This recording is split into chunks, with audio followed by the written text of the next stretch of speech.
జాహ్నవి కందుల మృతిపై ఎట్టకేలకు అమెరికా దిగొచ్చింది. ఆమె కుటుంబానికి 262 కోట్ల పరిహారం ఇవ్వడానికి సియాటిల్ నగర యంత్రాంగం అంగీకరించింది.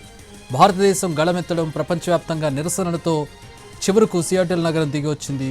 ఈ భారీ పరిహారంపై city attorney general Erika Evans అధికారిక ప్రకటన విడుదల చేశారు.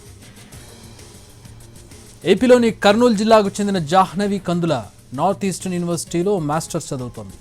2023లో జనవరి 23న సియాటిల్లో జాహ్నవి రోడ్డు దాటుతోంది.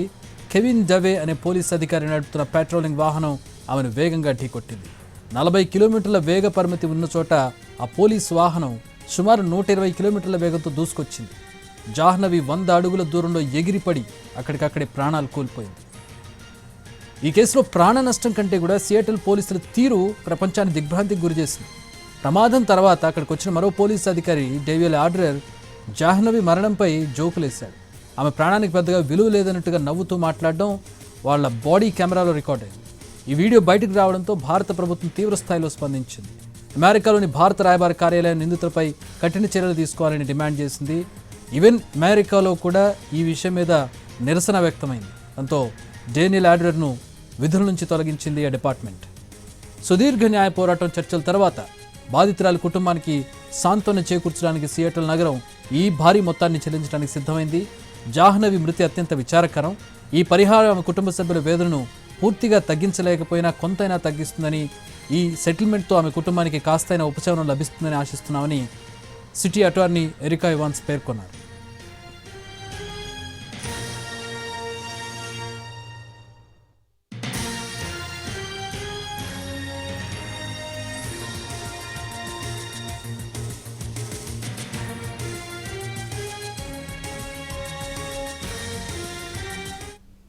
జాహ్నవి కందుల మృతిపై ఎట్టకేలకు అమెరికా దిగొచ్చింది. ఆమె కుటుంబానికి 262 కోట్ల పరిహారం ఇవ్వడానికి సియాటిల్ నగర యంత్రాంగం అంగీకరించింది.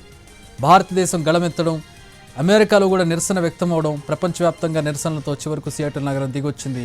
ఈ భారీ పరిహారంపై city attorney general Erika Evans అధికారిక ప్రకటన విడుదల చేశారు. అత్యంత వేగంగా దూసుకొచ్చిన పోలీస్ పెట్రోలింగ్ వెహికల్ గుద్దడంతో రోడ్డు దాటుతున్నటువంటి జాహ్నవి 100 అడుగుల దూరంలో ఎగిరిపడి అక్కడికక్కడే మృతి చెందింది. ఈ ఘటన మీద సదరు పోలీస్ అధికారులు, ఆ వాహనాన్ని డ్రైవ్ చేసిన పోలీస్ అధికారులు, మరొక పోలీస్ అధికారి చాలా వ్యంగ్యంగా మాట్లాడి ఆమె ప్రాణానికి విలువలేనట్టుగా మాట్లాడడం అనేది బాడీ కెమెరాలో రికార్డ్ అయింది. ఈ వీడియో బయటకు రావడంతో ప్రపంచవ్యాప్తంగా నిరసనలు వ్యక్తమయ్యాయి. దీంతో సియాటిల్ నగరం దిగొచ్చింది. జాహ్నవి కుటుంబానికి నష్టపరిహారాన్ని ప్రకటించింది. 262 కోట్ల పరిహారం ప్రకటించింది సియాటిల్ నగరం.